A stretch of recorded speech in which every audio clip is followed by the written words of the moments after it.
الحمد لله رب العالمين والصلاة والسلام على سيدنا محمد وعلى آله وأصحابه أجمعين. قال الله تبارك وتعالى في القرآن العظيم والفرقان الحميد: أعوذ بالله من الشيطان الرجيم. بسم الله الرحمن الرحيم. ومن شر حاسد إذا حسد. صدق الله العلي العظيم. عن أبي هريرة رضي الله تعالى عنه قال: قال النبي صلى الله عليه وسلم: إياك والحسد فإن الحسد يأكل الحسنات كما تأكل النار الحطب. رواه أبو داود أو كما قال عليه الصلاة والتسليم. رضينا بالله ربا وبالإسلام دينا وبمحمد صلى الله عليه وسلم نبيا ورسولا وبمحي الدين عبد القادر جيلاني قدس الله سره اللذيذ شيخا ومرشدا. அளவற்ற அருளாளனும் நிகரற்ற அன்புடையோருமாகிய எல்லாம் வல்ல அல்லாஹ்வின் திருப்பெயரால் துவங்குவோமாக. ஸலாத்தும் ஸலாமும் ஹஜ்ரத் சையதுனா முஹம்மது ரசூலுல்லாஹி ஸல்லல்லாஹு அலைஹி வஸல்லம் அவர்கள் மீதும் அவர்களை பின்பற்றி வாழ்ந்த சத்திய சஹாபாக்கள், தாபிஈன்கள், தபௌ தாபிஈன்கள், இமாம்கள், இன்று உலகத்திலே பல்வேறு பகுதியில் வாழக்கூடிய முஸ்லிம் சமுதாய மக்கள், குறிப்பாக இந்த ஜும்மாவுடைய தொழுகைக்காக முன்னமே வந்து அமர்ந்திருக்கிற நம் எல்லோரின் மீதும் அல்லாஹுவின் அன்பும் அருளும் என்றென்றும் நின்று நீங்கா நிலவட்டுமாகுக. ரப்புல் ஆலமீன் அல்லாஹ் ஜல்ல ஷானுஹு வ தஆலா நமக்கும் நம்முடைய சந்ததிகளுக்கும் நீண்ட ஆயுளையும் நிறைவான செல்வத்தையும் நோயற்ற வாழ்வையும் குன்றாத மன நிம்மதியையும் சம்பூர்ணமான ஈமானிய பாக்கியத்தையும் தந்தருள் புரிவானாக. அன்பான பெருமக்களே, ரப்புல் ஆலமீன் அல்லாஹ் ஜல்ல ஷானுஹு வ தஆலா தன்னுடைய அருள்மறையாம் திருமறையை இறக்கி வைத்து அதனுடைய ஒவ்வொரு வசனத்தின் வழியாகவும் இந்த உலகத்திலே வாழக்கூடிய மனித சமுதாயத்தின் வாழ்க்கையை அல்லாஹ் பண்படுத்திக் கொண்டே இருக்கிறார். விருப்பம் போல, இஷ்டம் போல இந்த உலகத்திலே எவரும் வாழ முடியாது. ரப்புல் ஆலமீன் வாழ்க்கைக்கான ஒரு வழிகாட்டு நெறிமுறைகளை குர்ஆனிலே பேசி தந்திருக்கிறார். அவருடைய தூதர் ஸல்லல்லாஹு அலைஹி வஸல்லம் வாழ்த்து காட்டியிருக்கிறார். எத்தனையோ நல்ல குணங்கள் நபிகளாரிடத்திலே இருந்திருக்கிறது என்று நாம் கேள்விப்பட்டிருக்கிறோம். நல்ல குணங்களை நாம் பின்பற்ற வேண்டும் என்று அறிவுறுத்தப்பட்டிருக்கிறோம். நற்குணங்களின் தாயகம் நாயகம் ஸல்லல்லாஹு அலைஹி வஸல்லம் என்றெல்லாம் பெருமானாரை பற்றி புகழ்ந்து அவரிடத்திலே இருந்த உயரிய நல்ல பண்புகள் நமக்கு போதிக்கப்பட்டுக் கொண்டே இருக்கிறது. நற்குணங்களை எல்லாம் எப்படி நம்முடைய உள்ளத்துக்குள்ளே வைத்துக் கொண்டு நாம் செயல்படுத்த வேண்டுமோ அதே போன்று, இன்னும் சொல்ல போனால் அதை விட மிக முக்கியமானது தீய குணங்கள் எது எது என்று குர்ஆனிலும் ஹதீஸிலும் பேசப்பட்டிருக்கிறது. அந்த தீய குணங்களிலிருந்து முற்றாக நாம் விடுபட வேண்டும். அப்போதான் பரிபூர்ணமான முஸ்லிமாக முஃமினாக இருக்க முடியும். சாதாரணமா சொல்றதா இருந்தா நற்குணம் அப்படிங்கிறது நம்ம ஒரு அத்தர் தடவுற மாதிரி அப்படியே வாசனையா கப்ப கப்பன்னு இருக்கும். கெட்ட குணங்கள் இருக்கிறதுங்கிறது டிச்சுக்குள்ள விழுந்து கிடக்கிற மாதிரி. அங்க போய் விழுந்து கிடந்துட்டு நம்ம அத்தரம் பூசினா ஏதாவது பிரயோஜனம் இருக்குமா? இருக்க. எப்படி நல்ல குணங்களின் மூலமாக நம்மை நாம் எப்படி அலங்காரப்படுத்திக் கொள்கிறோமோ அதே போன்று தீய குணங்கள் என்ன என்ன என்று குர்ஆனிலும் ஹதீஸிலும் பேசப்பட்டிருக்கிறதோ அதையெல்லாம் கண்டறிந்து நம்மிடத்திலே இருக்கிறதா என்று நமக்கு நாமே கேள்வி கேட்டு அந்த குணங்களிலிருந்து வெளிப்பட வேண்டும். எத்தனையோ தீய குணங்கள் நம்ம கேள்விப்பட்டிருக்கிறோம். அதுல மிக பிரதானமான தீய குணம் எதுன்னு சொன்னா ஹசத் என்று தஃசீர்கள் எழுதுகிறார். ஹசத் அப்படின்னா பொறாமைப்படுதல் அப்படிங்கிற அர்த்தம். பொறாமைப்படுதல் என்பது இப்ப நம்மின் மீது ஒருவர் பொறாமைப்படுகிறார் என்று வைத்துக் கொள்ளுங்கள், அது அவருக்கும் பாதிப்பு, யாரின் மீது பொறாமைப்படப்படுகிறதோ அவருக்கும் அது பாதிப்பு. மிகப்பெரிய தீமையாக இந்த பொறாமைப்படுதல் என்பதை அல்லாஹ்வுடைய தூதர் ஸல்லல்லாஹு அலைஹி வஸல்லம் பேசி தந்திருக்கிறார்கள். குர்ஆனிலே சொல்லப்பட்டிருக்கிறது. ஷைத்தான்கிட்ட இருந்து நம்ம பாதுகாப்பு தேடணும். அதே மாதிரி நம்முடைய நஃப்ஸ் மனோ இச்சையிலிருந்து பாதுகாப்பு தேடணும் அல்லாஹ்ட்ட. அவைகள்லாம் தீங்கு நமக்கு வரக்கூடாதுன்னு அல்லாஹ் இதையெல்லாம் சொல்லிட்டு நிப்பாட்டியர்ல. பொறாமைப்படக்கூடியவன் பொறாமைப்படும் நேரத்தில் ஏற்படக்கூடிய தீங்கிலிருந்தும் நான் பாதுகாப்பு தேடுகிறேன் என்று ஓத வேண்டும் என்று அல்லாஹ் படைத்திருக்கிறான். وَمِنْ شَرِّ حَاسِدٍ إِذَا حَسَدَ நம்ம எல்லாருக்கும் தெரிஞ்ச சூரா தான். وَمِنْ شَرِّ حَاسِدٍ إِذَا حَسَدَ பொறாமைப்படக்கூடியவன் பொறாமைப்படும் நேரத்தில் ஏற்படக்கூடிய தீங்கு. இப்ப நம்மளை பார்த்து ஒருத்தர் பொறாமைப்பட்டாருன்னா அது பாவம், அதை விட்டுருங்க. அந்த நேரத்துல நமக்கு ஒரு பாதிப்பு ஏற்படும். அந்த பாதிப்பிலிருந்து நம்ம அல்லாஹ்ட்ட பாதுகாப்பு கேட்கணும். وَمِنْ شَرِّ حَاسِدٍ பொறாமைப்படக்கூடியவனுடைய தீங்கில் இருந்தும் எப்போது இதா ஹசத அவன் பொறாமைப்படும் நேரத்தில். அழகா ட்ரெஸ் பண்ணிட்டு வர்றீங்க, ஒருத்தர் உங்களை பார்க்கிறாங்க, அடப்பாவி என்ன அழகா போட்டிருக்கிறான் அப்படின்னு மனசுல நினைச்சா அல்லது சொன்னா அவர் பொறாமைப்படுகிறார்கள், அப்படித்தானே? அப்ப அந்த நேரத்துல யார் அப்படி வந்தாங்களோ அவங்களுக்கு ஒரு பாதிப்பு ஏற்படும். ஒருத்தர் அழகான திறமையா நல்லா சம்பாதிக்கிறாரு, காசு குட்டுது அவர்கிட்ட அப்படின்னு பேசிக்கிறாங்க, சொல்லிக்கிறாங்க. அப்படி சொல்வதும் தப்பு, பேசுறதும் தப்பு. அந்த மாதிரி பேசுற அளவுக்கு நம்ம நடந்துக்காம இருக்கிறதும் மிக முக்கியமான விஷயம். அந்த நேரத்தில் நமக்கு பாதிப்பு ஏற்படும். அதையெல்லாம் விட்டு பாதுகாப்பு தேடுறதுக்கு தான் அல்லாஹ் சொல்லி தருகிறான். وَمِنْ شَرِّ حَاسِدٍ إِذَا حَسَدَ பொறாமைப்படக்கூடியவனுடைய பொறாமையிலிருந்து அவன் எப்போது பொறாமைப்படுகிறானோ அந்த நேரத்திலிருந்து எனக்கு பாதுகாப்பு கொடு அப்படின்னு நீங்க ஒவ்வொரு நேரமும் ஓதிக்கிட்டே இருக்கணும். அஊது பிரப்பில் ஃபலக் அப்படிங்கிற சூறால அதான வருது, பாதுகாப்பு கேட்கணும் அப்படின்னு. இது ரொம்ப மிகப்பெரிய தீய குணம் என்று தஃசீரில் எழுதப்பட்டிருக்கிறது. ஒரு மனிதனுடைய உள்ளத்திலே பொறாமை வந்து விட்டால் அதன் மூலமாக ஏற்படக்கூடிய பல தீமைகள் இருக்கிறது.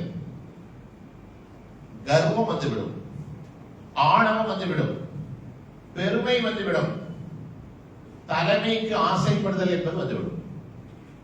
தஃசீர்களில் எழுதக்கூடிய செய்தி நம்ம எப்படி ஹதீஸ்ல அல் சம்ரு உம்முல் கபாயிஸ், மது என்பது மா பாவங்களின் அன்னை என்று குமார் ஸல்லல்லாஹு அலைஹி வஸல்லம் சொன்னார். ஒருத்தன் கொஞ்சமா அடிச்சுட்டான்னா அதுக்கப்புறம் பொய் சொல்ல ஆரம்பிச்சிருவான், கொலை செய்ய ஆரம்பிச்சிருவான், களவு செய்ய ஆரம்பிச்சிருவான். எல்லா பாவங்களும் அந்த மதுவின் மூலமாக அவனுக்கு எப்படி ஏற்படுகிறது என்று சொல்லப்பட்டிருக்கிறதோ அதே போன்று பொறாமையின் மூலமாக எல்லா பாவங்களும் அது விட்டுடும். அனைத்து பாவங்களையும் செய்வதற்கு அந்த பொறாமை என்பது ஊக்கப்படுத்திக் கொண்டே இருக்கும். பொறாமப்படுதல்னா முதல்ல என்னங்க?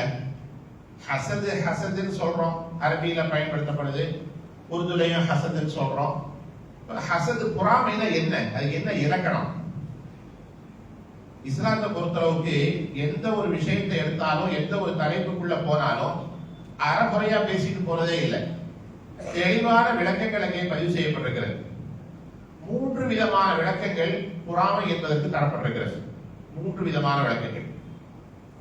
முதலாவது, ஒருத்தட்ட ஒரு நல்ல தன்மையை நம்ம பார்க்கிறோம். ரொம்ப திறமையா இருக்காரு, செல்வந்தரா இருக்காரு, அல்லது ஆள் அழகா இருக்கிறாரு, அல்லது உயர்தரமான ஆடைகள் அணிகிறாரு, அல்லது அவருக்கு பின்னால ஒரு ஒருவர் இருக்கிறாங்க. ஏதோ ஒரு நல்ல விஷயத்தை நம்ம பார்க்கிறோம். பார்த்த உடனே அவர் மாதிரியே நான் ஆகணும்னு நினைக்கிறது. இது பொறாமையினுடைய முதல் வகை. அது பொதுவா எல்லாத்துக்கும் ஏற்படத்தான் செய்யும். அவர் மாதிரி தான் நமக்கு நல்லா இருக்குமே, ரப்பு நமக்கு கொடுக்கல, சரி எல்லாரும் நம்ம கேட்போம், முயற்சி பண்ணுவோம், உழைப்போம் அப்படின்னு சொல்லி விடுறாங்க. அவர்கிட்ட என்ன சிறப்பு தன்மை இருக்கிறதோ அது மாதிரியான சிறப்பு தன்மை என்கிட்ட வரணும் அப்படின்னு மட்டும் நினைக்கிறது. இது பொறாமையுடைய முதல் ரகம். ரெண்டாவது, யார்கிட்ட அந்த உயர்ந்த பண்பை பார்க்கிறோமோ அவன்கிட்ட இருந்த அந்த பண்பு போயிருக்கும். நல்ல பணக்காரனா இருந்துருக்காரு, பாக்குறான் நம்மகிட்ட காசே இல்லை, காசுக்கு மேல காசு வந்துட்டு இருக்கு, ஏதாவது ஒரு நஷ்டம் வந்தா நல்லா இருக்கும், நமக்கு கிடைக்குதோ இல்லையோ அவன் நாசமா போடும் அப்படின்னு நினைக்கிறது பொறாமையுடைய இரண்டாவது பகுதி. மூன்றாவது ஒன்று இருக்கிறது, ஒருத்தர் ஒரு அழகான தன்மையை பார்க்கிறோம், அது அவர்கிட்டையும் இருக்கக்கூடாது, என்கிட்டையும் வந்தாலும் வரலனாலும் பரவாயில்லை, அவற்றிலிருந்து முழுமையாக நீங்கி விட வேண்டும், இப்படி நினைக்கிறது. ஹதீஸ்களிலே விளக்கம் சொல்லப்பட்டிருக்கிறது, இந்த மூன்று விதமான பொறாமைகளில் முதலாவது இருக்கு பாத்தீங்களா, அவர்கிட்ட இருக்கிற மாதிரி ஒரு தன்மை நமக்கு வரணும்னு ஆசைப்படுறோம் பாத்தீங்களா, அதுக்கு பேர் அரபியில திபுத்துன்னு சொல்றாங்க. அசதுங்கிறத தாண்டி திபுத்து. இரண்டு விஷயங்களில் மட்டும் அது அனுமதிக்கப்பட்டிருக்கிறது. ரெண்டு விஷயங்கள்ல மட்டும். ஒருத்தர் ரப்புல் ஆலமீன் அழகான கல்வி ஞானத்தை அவருக்கு கொடுத்திருக்கிறார். கல்வி ஞானம் அது எந்த கல்வி வேணாலும் இருக்கலாம், மார்க்கம் சம்பந்தமான விஷயங்கள், உலக ரீதியான விஷயங்கள், நிறைய கல்வி ஞானம் இருக்கு. அவரை மாதிரி நானும் ஆகணும் அப்படின்னு சொல்லி ஆசைப்படுறது தப்பில்லை. ஒருவருக்கு ரப்புல் ஆலமீன் ஏராளமான செல்வங்களை கொடுத்திருக்கிறார், அவர் தான தர்மங்கள் செஞ்சுட்டே இருக்கிறார், அது மாதிரி ரப்பு எனக்கு கொடுத்தா நானும் தான தர்மம் செய்வேன் அப்படின்னு நினைக்கலாம் தப்பில்லை. இந்த இரண்டு விஷயங்களில் மாத்திரம் அவரை போன்று நானும் ஆக வேண்டும் என்று நினைப்பதில் தவறில்லை. இதுக்கு பேர் திகுத்தத்தின் பேரு. உமார் ஸல்லல்லாஹு அலைஹி வஸல்லம் இதை பிரத்யேகமாகவே இந்த இரண்டையும் குறிப்பிட்டு சொல்லிட்டு இருக்கிறார். லா ஹஸத இல்லா ஃபிஸ்னைன், இரண்டு காரியங்களில் தவிர மீது எந்த விஷயத்திலும் பொறாமைப்படக்கூடாது. ஒன்று, ரப்புல் ஆலமீன் ஒரு மனிதனுக்கு கல்வி ஞானத்தை கொடுத்திருக்கிறார், அவர் அல்லாஹ்வுக்காக அதை மக்களுக்கு சொல்லிக் கொண்டே இருக்கிறார், அவரை பார்த்து பொறாமைப்படலாம்.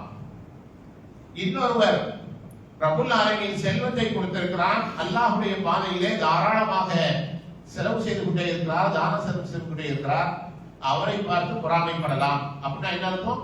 அவர் மாதிரி ரப்பு எனக்கு கொடுக்கணும், நானும் அது மாதிரி ஆகணும் நினைக்கிறது, இது தப்பில்லை. இதை தவிர்த்து விட்டு வேறு இரண்டு விதமான சூழ்நிலைகள் இருக்கிறதே, அது இரண்டையும் இஸ்லாம் வன்மையாக கண்டிக்கிறது. அவர்கிட்ட இருக்கக்கூடிய அந்த பண்பு முழுமையாக போயிருக்கும், அது எனக்கு கிடைச்சாலும் கிடைக்கலனாலும் பரவாயில்லை. அதே மாதிரி இரண்டாவது, எனக்கு அந்த பண்பு வேணவே வேணாம், ஆனா அவற்றிலிருந்து அது நீங்கி இருக்கும். ரெண்டு கிட்டத்தட்ட ஒண்ணுதான். முழுமையாக அந்த மனிதன் அந்த சூழ்நிலையிலிருந்து மாற்றப்பட வேண்டும் என்று நினைத்தால் அது மிகப்பெரிய ஒரு ஆபத்திற்கான அடையாளம் என்று சொல்லப்பட்டிருக்கிறது. அந்த ஹசதைத்தான், அந்த பொறாமையைத்தான் இஸ்லாம் வன்மையாக கண்டிக்கிறது. அதன் மூலமாக ஏராளமான பாவங்கள், பாதிப்புகள் ஏற்படுகிறது என்று எச்சரிக்கிறது. பொறாமை ஏற்படுவதற்கான காரணம் என்ன? எதனால இந்த பொறாமை என்ன நம்ம உள்ளத்துல வருது? இது உள்ளத்துல இருக்கக்கூடிய நோய் பொறாமைங்கிறது. நம்முடைய உடல்ல, கை கால்ல ஏதாவது ஒரு நோய் வந்தா நம்ம எப்படி மருத்துவரை போய் பார்க்கிறோமோ அதே மாதிரி உள்ளத்துக்கென்று சில பிடிகள் இருக்கிறது.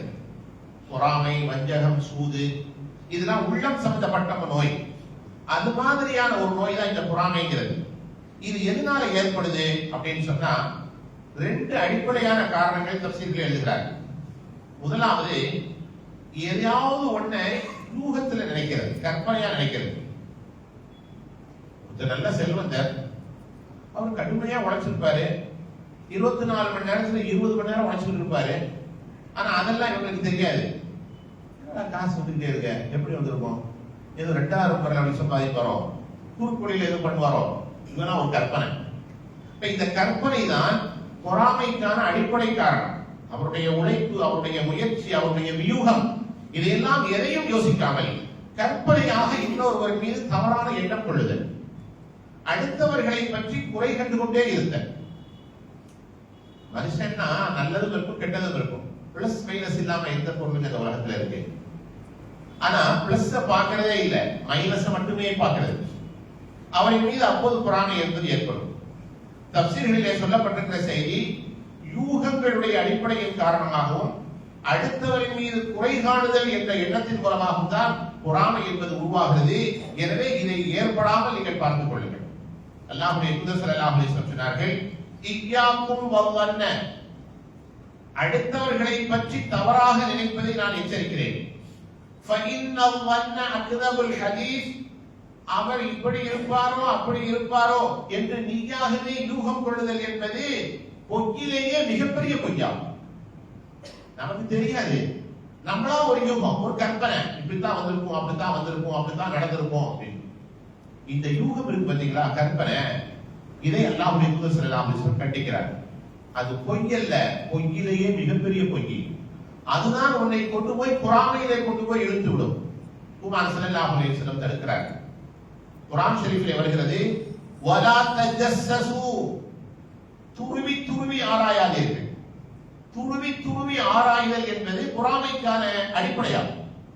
நம்ம வீட்டுல ஒரு 2 பேர் வேலை பார்க்கறாங்க, நம்ம கம்பெனில 4 பேர் வேலை பார்க்கறாங்க, ஏதாவது ஒரு தப்பு பண்ணிட்டாங்க, பார்த்துட்டோம், சொல்லிட்டு திருத்திடணும், விருப்பம்னா வச்சுக்கிட்டோம், இல்லைன்னா அனுப்பிடணும். அதை நோண்டிக்கிட்டே இருக்கக்கூடாது. எப்படி வந்துச்சு, அப்படி வந்துச்சு, என்ன ஏது, அது மிகப்பெரிய மன உளைச்சலை உண்டாக்கி அவன் மீது கடுமையான அவதூறை பேசுவதற்கான காரணமாக ஆகும். அல்லாஹ்வுடைய தூதர் ஸல்லல்லாஹு அலைஹி வஸல்லம் கடுமையாக எச்சரிக்கிறார்கள். குர்ஆனிலே வருகிறது, வலா தஜஸ்ஸஸு, யாருடைய குறைகளையும் துருவி துருவி ஆராயாதீர்கள். நீ ஒருத்தருடைய குறையை துருவி துருவி ஆராய ஆரம்பிச்சா உன்னுடைய குறைகளை ஆராய்வதற்கு அல்லாஹ் 100 பேரை கொண்டு நிப்பாட்டிடுவான். அது ரொம்ப மோசமான பாவம். எனவே யூகங்களை நாம் உருவாக்கிக் கொள்ளுதல் என்பதும், தவறான எண்ணங்களை இப்படி இருக்குமோ அப்படி இருக்குமோ என்று கற்பனையான எண்ணங்களை வளர்த்துக் கொள்ளுதல் என்பதும், தேவையில்லாத துருவி துருவி ஆராய்தல், குறை காணுதல் என்பதும் தான் பொறாமையினுடைய அடிப்படையான காரணம். எனவே இந்த 2 தீய குணங்களிலிருந்து முற்றாக வெளிப்பட்டு விட்டால் யாரின் மீதும் நமக்கு பொறாமை வராது. வலிமார்களுடைய வரலாறுகளை எடுத்து பார்த்தால் பொறாமை என்ற குணத்தை முற்றிலுமாக அவர்கள் நீக்குவதற்கான பல்வேறு பயிற்சிகளை மேற்கொண்டிருக்கிறார்கள். குர்ஆனிலும் ஹதீஸிலும் தேடி பார்த்தால் எல்லா பாவங்களுக்கும் அடிப்படையாக இந்த ஹஸத் என்ற பொறாமை தான் இருந்திருக்கிறது. சுனன் அபீ தாவூதிலே ஒரு நபிமொழி வருகிறது, அல்லாஹ்வுடைய தூதர் ஸல்லல்லாஹு அலைஹி வஸல்லம் சொன்னார்கள், இந்த பொறாமை எவ்வளவு மோசமானது தெரியுமா, உங்களுக்கு அது பாவத்தை தரும் என்பது மாத்திரமல்ல, நீங்கள் செய்யக்கூடிய நல்லவர்களையும் அது அழித்துவிடும். பெரிய தொழுகையாளியா இருப்பார், ஆகியாரா இருப்பார், வருஷத்துக்கு 2 தடவை உம்ரா போவார், எல்லா காரியமும் பண்ணியிருப்பாரு. ஆனா யாரின் மீதாவது ஒரு பொறாமையான எண்ணம் உள்ளத்தில் வந்து கொண்டே இருந்தால் அவர் செஞ்ச நன்மைகள் எல்லாம் போயிடும். சுனன் அபீ தாவூதிலே பதிவாகி இருக்கிற செய்தி, அபூ ஹுரைரா ரலியல்லாஹு அன்ஹு அறிவிக்கிறார்கள், இய்யாக்கும் வல் ஹஸத், பொறாமைப்படுவதை நான் எச்சரிக்கிறேன். ஏன் தெரியுமா, ஃபஇன்னல் ஹஸத யஅகுலுல் ஹஸனாத்தி கமா தஅகுலுன் நார் வல் ஹத்தப், நெருப்பு விறகை சாப்பிடுவது போல பொறாமை உங்களுடைய நன்மைகளை எல்லாம் சாப்பிட்டு விடும் என்றார்கள் முஹம்மது ரசூலுல்லாஹி ஸல்லல்லாஹு அலைஹி வஸல்லம். சின்ன குழந்தைக்கும் புரியுற மாதிரி சொல்றாங்க. நெருப்பு எரிஞ்சுட்டு இருக்கிறப்ப விறகு கட்டுகளை அள்ளி போட்டா எப்படி அந்த நெருப்பு முசுக்கி விறகுகளை ஒன்றும் இல்லாம ஆக்கிறதோ, அது மாதிரி பொறாமை எண்ணம் உன்னுடைய உள்ளத்தில் இருக்குமானால் உன்னுடைய தொழுகை அழைத்து போய்விடும், உன்னுடைய இபாதத் அழைத்து போய்விடும், எல்லாமே ஒன்றும் இல்லாம நாசமா போயிடும், மண்ணா போயிடும். எவ்வளவு எச்சரிக்கையான வார்த்தை பாருங்க. உதாரணத்தோடு இணைத்து குமார் ஸல்லல்லாஹு அலைஹி வஸல்லம் சொன்னார்கள். வேறொரு ஹதீஸ்ல எப்படி வருகிறது, தபரானிலே பதிவாகி இருக்கிறது, லா யஸாலுன் நாஸ பிகைரின் மா லம் யுஹாசிது, உங்களுக்கு நன்மை எப்போது கிடைக்கும் தெரியுமா, நலவுகள் எப்போது வரும் தெரியுமா, யாரின் மீதும் நீங்கள் எப்போது பொறாமை கொள்ளாமல் இருக்கிறீர்களோ அப்போதுதான் உங்களுக்கு கயிறு கிடைக்கும். வியாபாரத்தில் பரக்கத்தா, குடும்பத்தில் நிம்மதியா, நோய் இல்லாத வாழ்க்கையா, இந்த கயிறுகள் அனைத்தும் நமக்கு கிடைப்பதற்கான அடிப்படை காரணம் நம்முடைய உள்ளத்திலே இருக்கிற பொறாமை என்ற எண்ணத்தை தூக்கி எறிய வேண்டும். பொறாமை என்ற எண்ணம் வராமல் இருக்கும் காலம்தான் உங்களுக்கு கயிறை அல்லாஹ் தருவான் என்று முஹம்மது ரசூலுல்லாஹி ஸல்லல்லாஹு அலைஹி வஸல்லம் சொன்னார். நமக்கு தெரியும், இந்த உலகத்தில் நடந்த முதல் கொலை ஆதம் அலைஹிஸ்ஸலாமுடைய 2 மகன்களுக்கு மத்தியிலே ஏற்பட்ட கருத்து வேறுபாடு. காபில் ஹாபில் என்று இருவர் இருந்தார்கள். காபில் என்பவன் ஹாபிலை கொலை செய்து விட்டார். அந்த கொலைக்கான அடிப்படை காரணமே பொறாமை தான். பொறாமை என்பது கொலை அளவுக்கு கொண்டு போய் சேர்த்து விடும். குரானிலே வருகிறது, இது قربا قربانا فتقبل من احدهما ولم يتقبل من الاخر.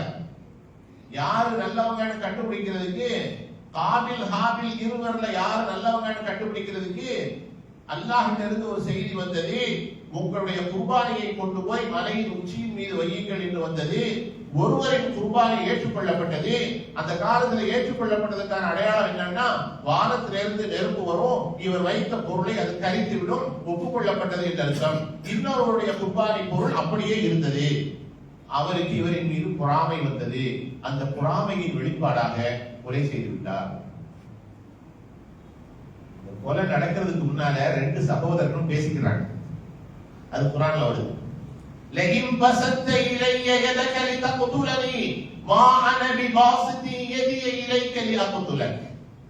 அந்த நல்ல சகோதரர் சொல்கிறார், என்னை கொலை செய்வதற்காக உன்னுடைய கையை என்னுடைய முகத்துக்கு நேரே நீ நீட்டினால் உன்னை கொலை செய்வதற்காக என்னுடைய கையை நீட்ட மாட்டேன்.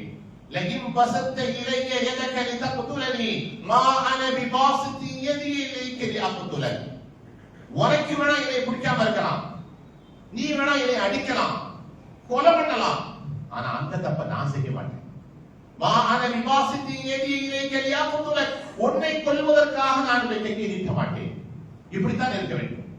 உலகத்திலே பாவங்கள் என்பது மிகுந்து காணப்படும், தவறுகள் என்பது நிறைய காணப்படும். அவன் பண்றான்ல, நானும் பண்ணுவேன் அப்படின்னா நம்ம மனுஷனே இல்லை. அவன் தெரியாம பண்றான், தெரிஞ்சு பண்றான், அவனுக்கும் அல்லாஹ் உள்ளது. அந்த பாவத்தை நான் செய்யலாமா? இப்படி நாம் நினைக்க வேண்டும். அதைத்தான் அல்லாஹ் குர்ஆன் ஷரீஃபில் அழகாக பதிவு செய்து காட்டுகிறார். தஃசீரில் எழுதப்பட்டிருக்கிறது, உலகத்திலே நடந்த முதலான கொலை பொறாமையின் வெளிப்பாடு. பொறாமை என்பது ஒரு மனிதனை கொலை செய்வதற்கு கூட தூண்டிவிடும்.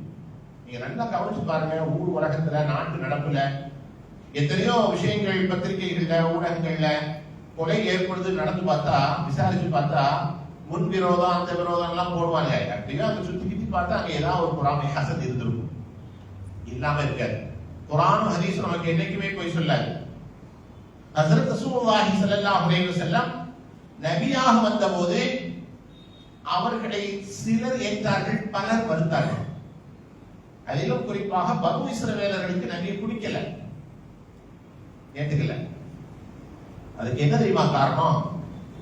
தஃசீரிலே சொல்லப்பட்டிருக்கிறது, ஹஜ்ரத் ரசூலுல்லாஹி ஸல்லல்லாஹு அலைஹி வஸல்லம் அவர்களின் மீது அவர்களுக்கு ஏற்பட்ட பொறாமை, ஹஸத் தான் காரணம். நபிமார்கள்ல இஸ்ஹாக் அலைஹிஸ்ஸலாம், இஸ்மாயில் அலைஹிஸ்ஸலாம் ரெண்டு பேர் இருக்கிறாங்க. இப்ராஹிம் அலைஹிஸ்ஸலாத்துடைய புதல்வர். பனு இஸ்ரவேலர்கள்ல வந்த நபிமார்கள் அத்தனை பேருமே இஸ்ஹாக் அலைஹிஸ்ஸலாத்துடைய பாரம்பரியத்திலே வந்தவர். அவங்க அத்தனை பேரும் எதிர்பார்த்துட்டு இருந்தாங்க, கடைசி நபி நம்ம குடும்பத்துல தான் வருவாருன்னு எதிர்பார்த்தாங்க.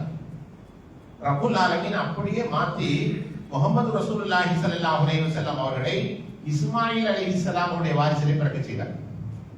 இது அவங்களால ஏத்துக்க முடியல.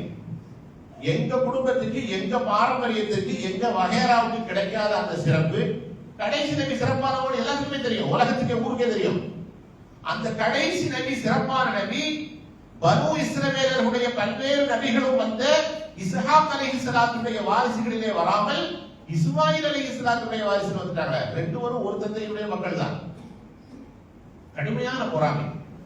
அதனால என்ன தெரியுமா பண்ணாங்க? பனு இஸ்ரவேலர்களே முஹம்மது ஸல்லல்லாஹு அலைஹி வஸல்லம் நபின்னு தெரிஞ்சுக்கிட்டு, நீங்க எல்லாம் அப்படிலாம் ஒண்ணு இருக்க வாய்ப்பு இல்லை, எங்க கூட உட்கார்ந்து இருந்தீங்க, எங்க கூடவே கடத்தலுக்கு போனீங்க, எங்க கூட சாப்பிட்டீங்க, தெருக்கள்ல இருந்தீங்க, இப்ப என்ன திடீர்னு உங்களுக்கு நபித்துவம் கிடைச்சிருச்சோ அப்படின்லாம் பேச ஆரம்பிச்சாங்க. பொறாமை என்பது சத்தியத்தை ஏற்க விடாமல் நம்மை தடுக்கும். யோசனை பண்ணி பாருங்க. நமக்கு தெரியும் இவர் உண்மையில தான் இருக்காருன்னு தெரியும், இவர் கரெக்டா தான் பேசுறாருன்னு தெரியும்.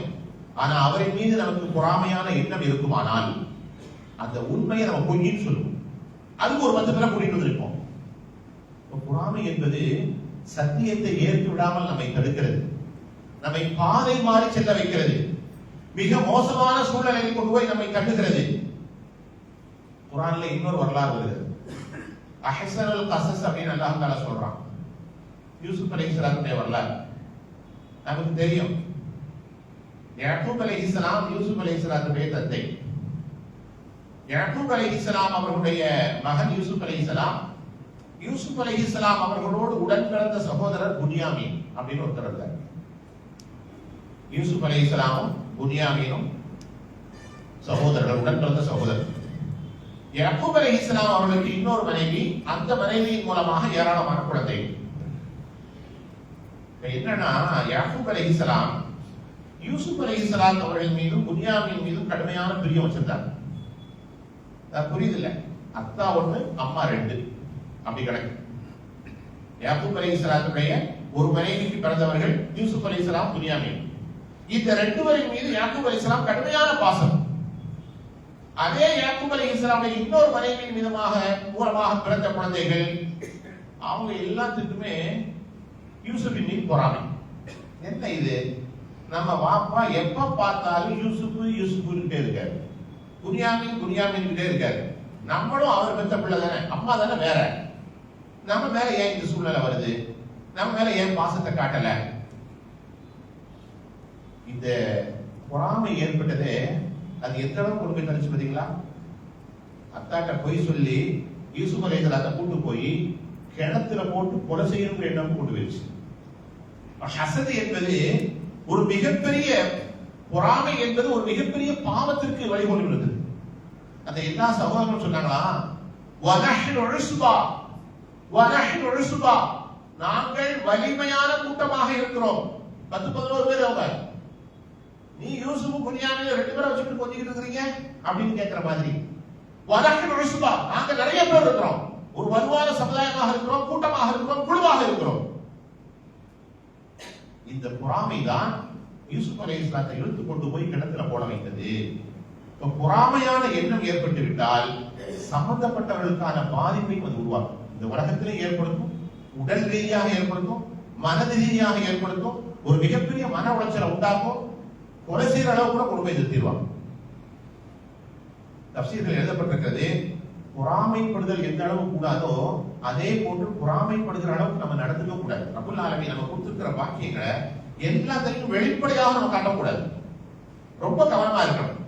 அதிலும் குறிப்பாக சில விஷயங்கள் எழுதப்பட்டிருக்கிறது. தினசரி குல் அஊது பிரப்பில் ஃபலக் என்ற சூறாவை ஓதுகிற பழக்கத்தை நாம் உருவாக்கிக் கொள்ள வேண்டும். இது தொழுகையில அல்லது மற்ற நேரங்கள்ல ஓதி நம்முடைய உடல்களில் ஊதிக்கிட்டா பொறாமைப்படக்கூடியவனுடைய பொறாமையிலிருந்து ஒரு மிகப்பெரிய பாதுகாப்பு கிடைக்கும்.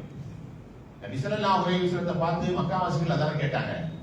ஒரு அனாதை பிறக்கிற போதே தந்தையை இழந்து, பிறந்த சில நாட்களில் தாயை இழந்து அனாதையாக இருக்கிற இந்த முஹம்மது ஸல்லல்லாஹு அலைஹி வஸல்லம் அவர்களுக்கு நபித்துவமா என்று ஏளனமாக பேச ஆரம்பித்தார். இந்த எண்ணம் உள்ளத்திலே வந்து விட்டால், ஹசத் என்பது வந்து விட்டால் என்ன பாவங்கள் ஏற்படுங்கிறத தஃசீர்ல பட்டியலிட்டு சொல்றாங்க. ஒரு 6 பிரதானமான பாவங்கள் ஏற்படுகிறது. முதலாவது அல்லாஹ் ரசூலுக்கு மாறு செய்தல் என்பது வருகிறது. பொறாமை என்பது வந்து விட்டால் அல்லாஹ் ரசூலுக்கு மாறு செய்தல் என்பது வருகிறது. இரண்டாவது பரிபூர்ணமான முஸ்லிமுடைய பட்டியலிலிருந்து வெளியே போகுதல் என்பது வருகிறது. மூன்றாவது நாம் செய்த நன்மைகளை அழித்துக் கொள்ளுதல் என்பது வருகிறது. நான்காவது நண்பர்களை இழக்கக்கூடிய சூழ்நிலை வருகிறது. பொறாமை என்பது நம்முடைய நண்பர்களுடைய வட்டத்தை எல்லாத்தையுமே குறைச்சிடும், இல்லாமாக்கிடும். ஐந்தாவது சுவர்க்கத்தையும் இழக்க வேண்டிய நிலை வருகிறது. ஆறாவது இறைவனுடைய மகத்தான உதவிகள் அனைத்தையும் இழக்க வேண்டிய சூழ்நிலை வருகிறது. ஹசத் என்பது ஒரு மிகப்பெரிய ஆபத்தான பூச்சிக்கொல்லி. நம்ம கொண்டு போய் நம்ம சாகடிச்சு ஒண்ணுமில்லாம ஆக்கிடும். ஹஸரத் ரசூலுல்லாஹி ஸல்லல்லாஹு அலைஹி வஸல்லம் பள்ளிவாசல்ல உட்கார்ந்து இருந்தாங்க. ஒரு தோழர் ஒது செய்து விட்டு தாடியிலே தண்ணீர் சொட்ட சொட்ட செருப்பை கையில எடுத்துக்கொண்டு நடந்து போனார். உமர் ஸல்லல்லாஹு அலைஹி வஸல்லம் சொன்னார், அவர் சூரவாசிட்டார். அவர் ஒரு சஹாபி பின்தொடர்ந்து போறாங்க. சூரவாசின்னு சொல்றாங்க, இவர்கள் நம்மள மாதிரி ஆள் தானே, இவர் ஏன் சூரவாசின்னு சொல்றாங்க அப்படின்னு சொல்லி அவங்க வீட்டுல போய் தங்கி இருந்து அவரை பார்த்து எல்லாம் பார்த்தா அவர் ஒன்றும் பெரிய ஆள் கிடையாது, சும்மா தொழுகிறாரு வைக்கிறாரு எல்லாம் பார்க்கிறாரு. கேட்டாங்க, உங்களை சூரவாசி நபி ஸல்லல்லாஹு அலைஹி வஸல்லம் 3 நாளா நீங்க அந்த வழியா வந்து போனீங்கன்னு சொன்னாங்க. ஒன்றும் பெருசா ஒன்றும் அமல்லாம் செஞ்ச மாதிரி தெரியல, நீங்க என்ன செய்றீங்கன்னு சொல்லுங்க. அவரை பிடிச்சி கேட்டவுடனே அவர் சொன்னாரு, நான் ஒன்றும் பெருசாலாம் செய்யறது இல்லை, யாரை பத்தியும் நான் தப்பா நினைக்கிறது இல்லை, யார் மேலேயும் நான் பொறாமப்படுறது இல்லை, அவ்வளவுதான். சஹீஹுல் முஸ்லிம்ல இந்த நபிமொழி வருது. பொறாமைப்படாமல் நாம் வாழ ஆரம்பித்தால் ரப்புல் ஆலமீன் நமக்கு உயர்தரமான சொர்க்கத்தை தருகிறார். ஒருத்தருக்கு அழகான ஒரு தன்மையை பார்க்கிறோம், ஏதோ ஒரு விஷயத்துல நம்மளோட கூடுதலா இருந்து உடனே நம்ம என்ன சொல்லணும், மாஷா அல்லான்னு சொல்லணும். அல்ஹம்துலில்லாஹ்னு சொல்லணும். அப்படி சொல்லிட்டா நம்முடைய பொறாமை நம்முடைய உள்ளத்தில் ஏற்பட்டால் கூட இதனுடைய பாதிப்பு அவங்களுக்கு போய் கிடைக்காது. அதை நம்ம பாதுகாக்கணும் இல்ல. அவரும் நம்ம சகோதரா இருக்கலாம், நம்முடைய மனைவியா இருக்கலாம், நம்முடைய குழந்தைகளா இருக்கலாம், யாரா கூட இருக்கலாம். அப்ப நம்ம எந்த பாதிப்பு கிடைக்காம இருக்கணும்னு சொன்னா மாஷா அல்லாஹ் அல்ஹம்துலில்லாஹ், அல்லாஹ் அவருக்கு கொடுத்திருக்கிற பாக்கியம் அது அவர் திறமையில கிடையாது, அல்லாஹ் கொடுத்திருக்குது. ரப்போட நம்ம இணைச்சிட்டா நம்முடைய எந்த விதமான தீங்குகளும் அவருக்கு போய் சேராது. அதே மாதிரி யார் பொறாமைப்படுகிற அளவுக்கு அல்லாஹ் வசதிகளை, வாய்ப்புகளை, சூழ்நிலை, திறமைகளை கொடுத்திருக்கிறானோ அவர்கள் அடிக்கடி இந்த வமின் ஷர்ரி ஹாசிதின் என்ற ஆயத்து அடங்கி இருக்கக்கூடிய குல்ஆஊது பிரபில் ஃபலக் என்ற சூறாவை ஓத ஆரம்பித்தால் அல்லாஹ் அவருக்கு பாதுகாப்பை தருகிறார். மிகப்பெரிய கெட்ட குணமாக இருக்கிறது. ரப்பல் ஆலமீன் அல்லாஹ் ஜல்ல ஷானஹு தஆலா என்னையும் உங்களையும் நம்முடைய குடும்பத்தினரையும் சமூகத்தையும் அல்லாஹ் இருந்து பாதுகாப்பானாக. வாஹிரு தஅவானா அல்ஹம்துலில்லாஹி ரப்பில் ஆலமீன். சுன்னத்துல்லாஹ்.